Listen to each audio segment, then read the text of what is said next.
I've been a Samsung user for basically my entire life. My very first phone was a Samsung Grand Prime when I was around 14. Nothing fancy at all, but that was my very first smartphone.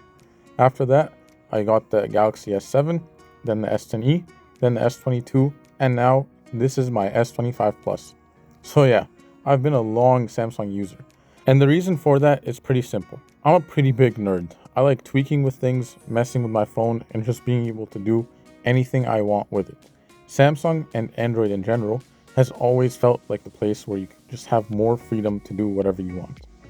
Things like full file access, being able to download anything I want from anywhere, custom launchers, split screens whenever I feel like it, and just being able to plug my phone into a computer and treat it like a USB drive. On Samsung, if I want to change how my phone behaves, I usually can. But if I can't, there's probably some app out there or something buried somewhere that lets me do it anyway. So for years, I never really had a reason to switch. But at the same time, everyone has an iPhone, and there must be a reason why they're so popular. Every year, Apple makes them look more polished, more refined, and overall better. So I'm going to do something I never thought I would do. I'm going to use an iPhone for a full week to see how it actually feels living with an iPhone. I'm going to transfer all my stuff in my SIM card and actually use it as my main phone. It's time for the challenge to begin. It's officially been 1 week of using the phone, and let's just say I have some very mixed opinions that might upset some people, and there's a reason the SIM card is not in the iPhone right now. The switch wasn't terrible, but it was somewhat annoying just having to log in everything, which is expected with switching to any iPhone. First, let's talk about the physical stuff. Things that you notice within the first hour. The screen is very vibrant, and they've dialed in a specific look that's just very crisp.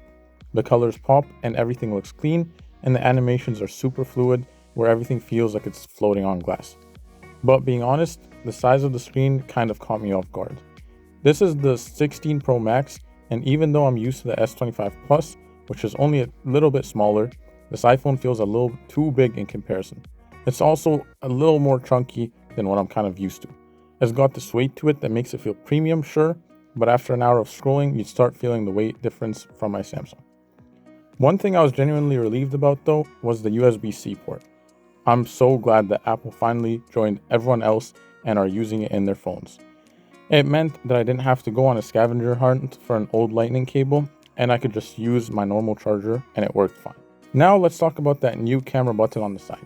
It's a cool idea. Being able to just click a physical button and be ready to take a photo is cool, and zooming in and all that stuff is kind of fun to mess with. But does it need to be there? Do they really need a dedicated button for that camera? I don't really know about that. I also did find myself accidentally pressing it constantly, just shifting in my hand or pulling it out of my pocket and opening the camera accidentally. But I think I did see a setting in there where you can disable that, so that's not too terrible. Of course, I also have to mention the ecosystem stuff. Everyone talks about FaceTime and iMessage like they're life-changing, and after a week, they're pretty nice. FaceTime is very hard to beat, the quality is very nice, and it just works really well.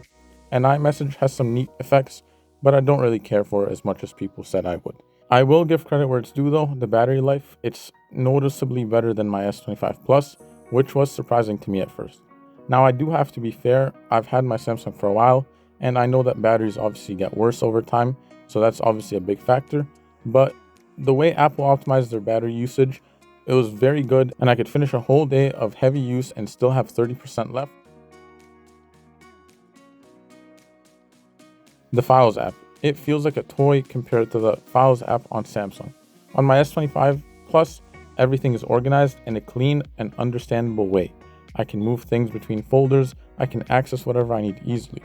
On the iPhone though, everything feels a little buried. On Samsung, if I want to change a setting for the camera, I open the camera app and hit the gear icon.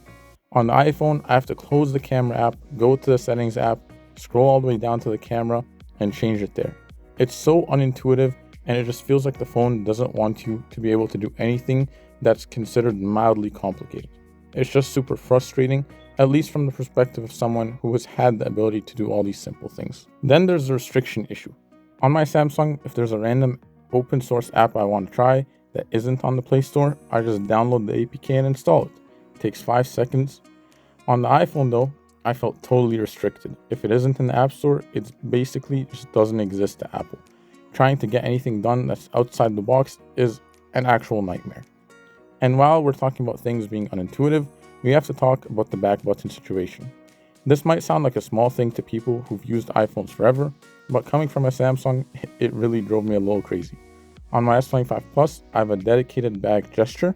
I can swipe from either the left or the right edge of the screen, and it always just works. On the iPhone, people always tell you, oh, you just swipe from the left side to go back. And yeah, that works sometimes, but it doesn't work in every single situation. I'll be in an app, I'll try swiping from the left and right, and nothing would happen. I actually have to reach the tiny little X at the top left of the screen to get anywhere. I can't be all negative though, because there's one thing Apple absolutely nailed, and that's Face ID. I thought I'd miss my fingerprint sensor on the Samsung, but Face ID is really impressive on the iPhone. It works in pitch black rooms. It's so fast that I often forget my phone even had a lock screen. On my S25 Plus, sometimes if my finger's a little wet or I hit the sensor at a weird angle, it fails.